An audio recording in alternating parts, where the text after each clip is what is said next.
बिस्मिल्लाहिर्रहमानिर्रहीम। अस्सलामु अलैकुम वरहमतुल्लाहि वबरकातुहू।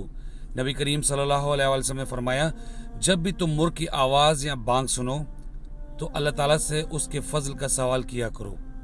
और उसकी दुआ क्या है?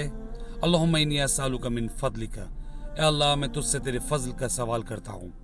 और जब भी तुम गधे के रेंगने की आवाज़ सुनो तो ये कलमात पढ़ा करो, आऊज़ु बिल्लाहि मिनश शैतानिर रजीम, ए अल्लाह मैं तेरी पनाह में आता हूँ शैतान मरदूद से।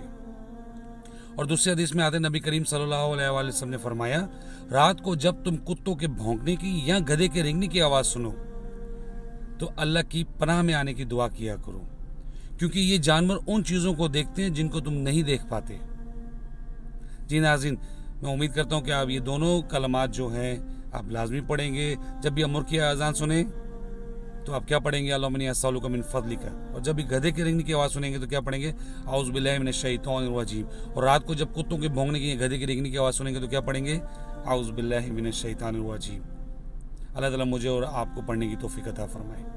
आमीन। अस्सलामु अलैकुम वरहमतुल्लाहि वबरकातुहू।